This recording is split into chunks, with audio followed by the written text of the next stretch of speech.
بسم الله الرحمن الرحيم والحمد لله رب العالمين والصلاة والسلام على رسول خير خلقه محمد وعلى آله وصحبه أجمعين. سبحانك لا علم لنا إلا ما علمتنا إنك أنت العليم الحكيم. ربي زدني علما ربي زدني علما ربي زدني علما ربي اشرح لي صدري ويسر لي أمري واحلل عقدة من لساني يفقهوا قولي. آج سے ہم شرح عقائد کا سبق شروع کر رہے ہیں انشاءاللہ. تو آپ میرے ساتھ پڑھیے. کتاب شروع کرنے سے پہلے ربی یسر ولا تعسر وتممه لنا بالخیر وبک نستعین یا فتاح یا فتاح یا فتاح. رب العالمین ہمارے لیے اس کتاب کو آسان فرما دے اور اس کی مشکلات کو دور فرما دے اور خیر کے ساتھ اس کا خاتمہ فرما دے اور خیر کے ساتھ اس کو ختم کرنے کی توفیق نصیب فرما دے. اور ہم اللہ ہی سے مدد چاہتے ہیں.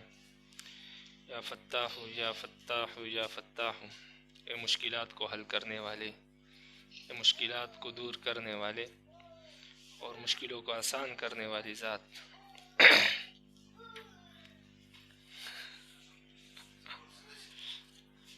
شرح عقائد یہ اصل میں اس سے پہلے شاید آپ نے اس طرح کی کوئی کتاب نصاب میں نہیں پڑھی ہوگی، اس لیے کہ بنین میں بھی سب سے پہلے جو عقائد کی کتاب پڑھائی جاتی ہے وہ شرح عقائد ہی ہے، بلکہ واحد اور منفرد کتاب ہے جو عقائد کے بارے میں پڑھائی جاتی ہے اور علم الکلام کے بارے میں پڑھائی جاتی ہے.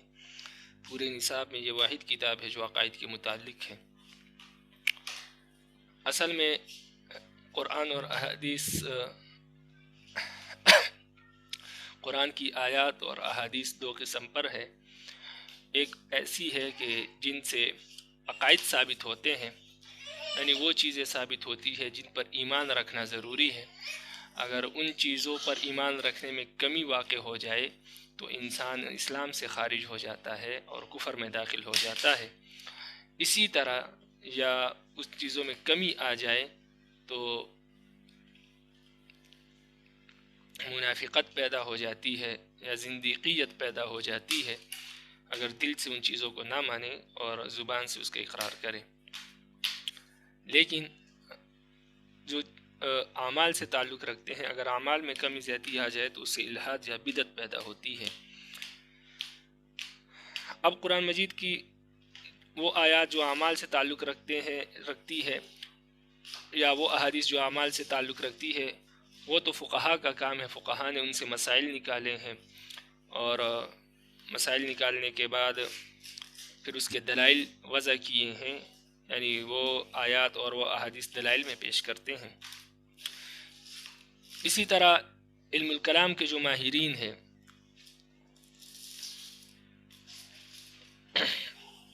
تو ان حضرات نے جو ہے سب قرآن مجید کی آیات اور احادیث سے جو عقائد سے تعلق رکھتے ہیں ان کے ذریعے سے عقائد ثابت کرتے ہیں اور جو مخالفین اور فرق باطلہ ہے ان کو جواب دیتے ہیں.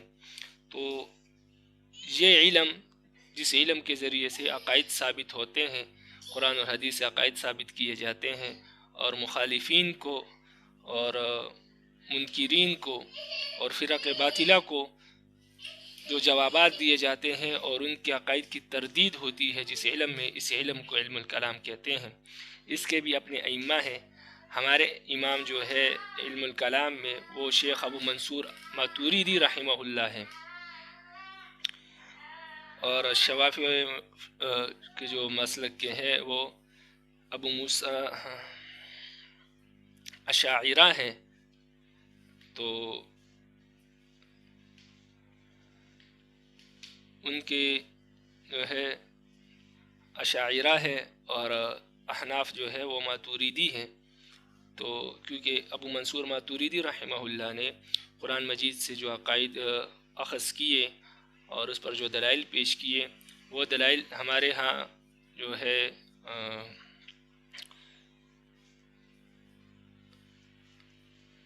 ثابت ہے اور ہمارے ہاں وہ دلائل مضبوط ہے، اور احناف کو ان دلائل پر اور ان عقائد پر مکمل اعتماد ہے۔ اس وجہ سے احناف جو ہے وہ عقائد میں تو ابو منصور ماتوریدی رحمہ اللہ کی متبعین میں سے شمار ہوتے ہیں، اور فقہ میں جو ہے وہ امام اعظم ابو حنیفہ رحمہ اللہ کی متبعین میں سے ہیں۔ باقی جس طرح امام شافعی، امام مالک، امام احمد بن حنبل اور احناف امام ابو حنیفہ، یہ سارے جو ہے اہل سنت والجماعت ہے۔ اسی طرح ابو منصور ماتوریدی یعنی ماتوریدیہ اور اشاعرہ جو ہے یہ بھی جو ہے اہل سنت والجماعت ہے، لیکن اشاعرہ اور ماتوریدیہ کے درمیان جو ہے عقائد میں کچھ اختلاف نہیں پایا جاتا، کچھ چند مسائل ہے جس میں اختلاف موجود ہے، وگرنہ جس طرح فقہ میں فقہا کے اختلاف ہے، امام اعظم ابو حنیفہ کا یا امام شافعی، امام مالک، امام احمد بن حنبل کا کتنے اختلاف فقہ میں پایا جاتا ہے کہ ہر مسئلے میں اختلاف پایا جاتا ہے، اس طرح کے اختلاف عقائد میں موجود نہیں ہے، کیونکہ عقائد جو ہوتے ہیں وہ قرآن مجید کی آیات یا احادیث متواترہ سے ثابت ہوتے اور محکم آیات سے ثابت ہوتے، متشابہ آیات سے ثابت نہیں ہوتے، اس لیے اس کا معنی بالکل واضح ہوتا ہے، تو اس میں اختلاف کی گنجائش اتنی نہیں پائی جاتی، بشرطے کہ جو شخص حق کا طالب ہو اور رب العالمین کی رضا مقصود ہو، تو وہاں پر جو ہے صرف جو ہے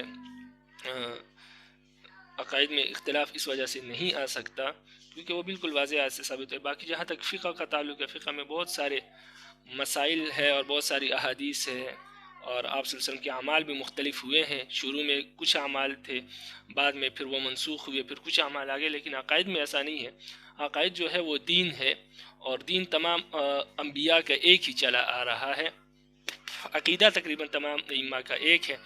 تو قرآن مجید کی جو آیت ہے جس میں آتا ہے کہ شرع لکم من الدین ما وصی به نوح وابراہیم وموسیٰ وعیسیٰ ابن مریم، کہ ہم نے تمام انبیاء کے لیے ایک ہی دین مقرر کیا ہے، جس کی وصیت نوح علیہ السلام نے کی، ابراہیم علیہ السلام نے کی، موسیٰ علیہ السلام نے کی، اور عیسیٰ علیہ السلام نے کی۔